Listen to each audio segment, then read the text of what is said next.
2 weeks ago, I was traveling on an interstate in Pennsylvania when I saw a billboard that I feel I really need to address.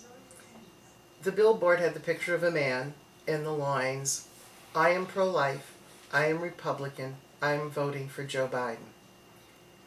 And I feel this really needs to be addressed, that if someone considers themselves pro-life, they really need to take a look at what is on Joe Biden's campaign site regarding the issues of abortion.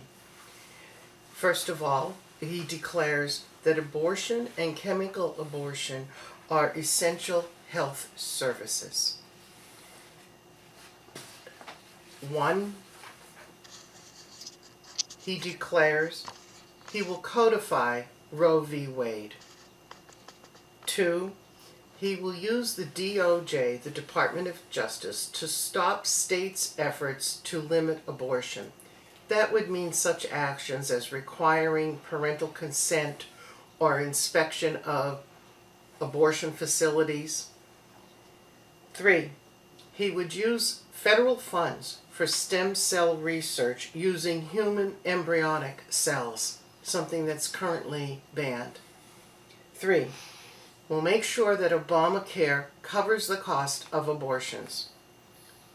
He will repeal the Hyde Amendment permanently. This blocks federal funds from being used to provide abortions. He will reverse Trump's global rule, which refuses United States aid to go to countries that would use that money to fund abortions. He would reverse the Title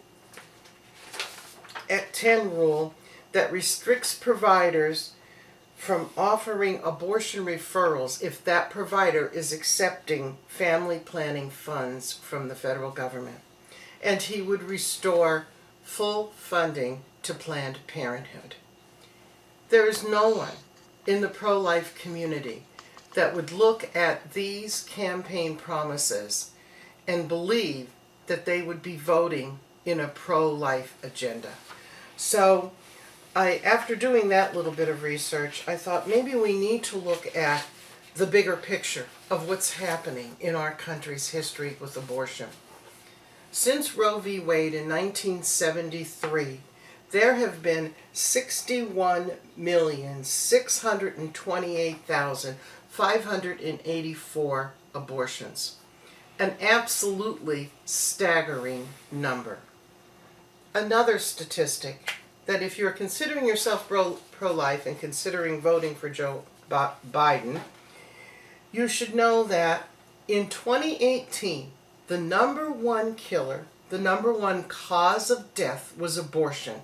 It was double the rates of cancer and heart disease. 61 plus million people died in these years. In 2018, 876,000 healthy babies were aborted. Think about that. That is 4 times the loss that we have seen with COVID to this date. Abortion. 32% of deaths annually in this country are deaths by abortion.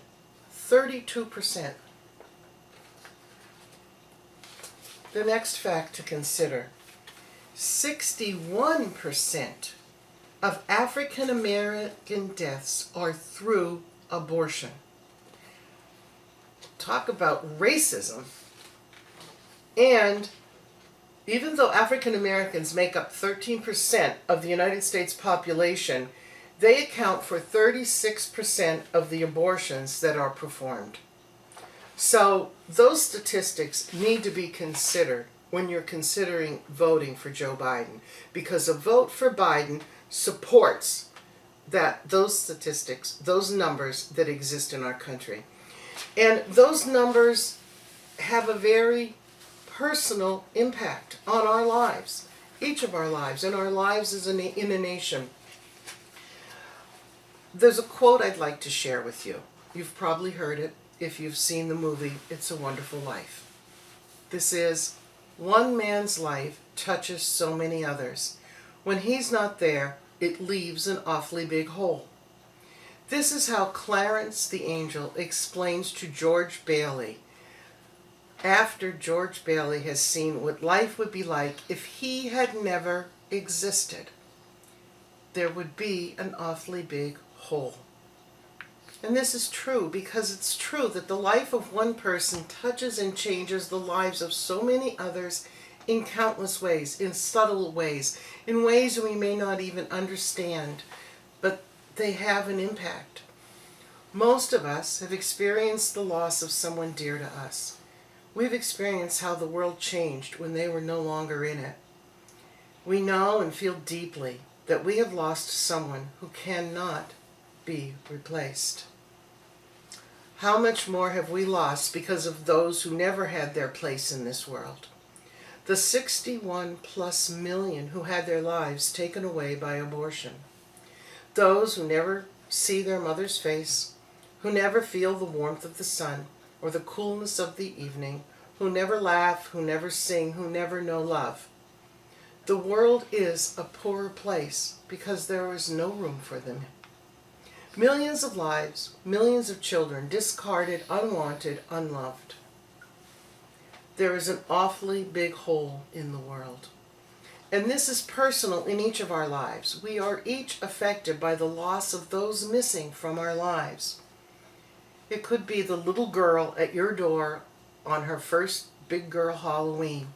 The little boy Christmas morning rushing down the stairs with eyes bright in anticipation. The child on her grandma's lap, beginning the family memories that will live with that child until her old age. They are not here. The light was taken from them before they ever saw it. There is an awfully big hole in our world. The teenage girl with her first crush, the young star of the high school football team, that little girl with freckles and glasses who moves into your 4th grade class, the one who becomes your lifelong best friend. They are not here. The light was taken from them before they ever saw it. There is an awfully big hole in our world. The college girl who's the greatest medical research of her age, the poet whose words uplift so many, the doctor who saves and comforts hundreds, and those many, many others who would have loved and been loved, who would have given comfort, who would have cherished and been cherished. Those would have been friends and lovers, mothers and fathers, sisters and brothers, each who would have brought the unique gift of that is themselves to this world. They are not here. The light was taken from them before they ever saw it, because they were not loved. There is an awfully big hole in our world. It is a wonderful life when we share it. We have to uphold the beauty of life. We have to cherish life that comes to us. And we have to vote in a way that supports cherishing life. I hope you do so on November 3rd. Thank you.